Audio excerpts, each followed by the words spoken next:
سید سرفراز شاہ صاحب اپنی گفتگو کے دوران قلندر کے حوالے سے ارشاد فرماتے ہیں کہ طریقت میں ایک سالک ہے، دوسرا مجذوب، جبکہ تیسرا راستہ حضرت علی رضی اللہ تعالیٰ عنہ کی اپنی سنت ہے، اور وہ راستہ قلندرانہ ہے۔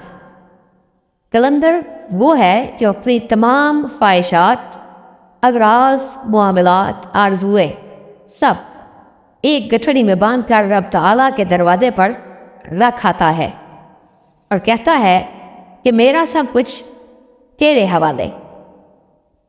قلندر کو نہ دنیاوی مال و آسائش کی پرواہ ہے، نہ روپے پیسے کی آرزو۔ اسے دکھ، تکلیف، گرمی، سردی، کسی چیز کی کوئی پرواہ نہیں ہوتی۔ وہ ہر حال میں راضی برضا رہتا ہے کہ میرا رب مجھے جس حال میں رکھے میں اس میں راضی ہوں۔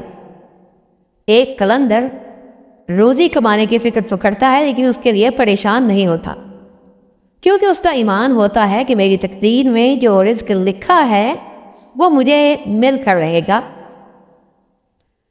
میرا کام فکر اور تدبیر کرنا، کوشش کرنا، ہاتھ پاؤں باڑھنا اور اتمام حجت کرنا ہے۔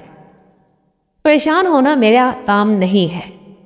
میری فکر کرنے والا میرا رب ہے، اس کے ہوتے ہوئے مجھے کوئی پریشانی نہیں ہو سکتی۔ رب تعالیٰ ہمیشہ زندہ و قائم رہنے والا ہے، اس لیے انسان پریشان نہیں ہوتا، البتہ فکر ضرور کرتا ہے۔ بس اگر چھت ٹپک رہی ہے تو اس کی مرمت کی فکر ضرور کرے گا، لیکن پریشان نہیں ہوگا۔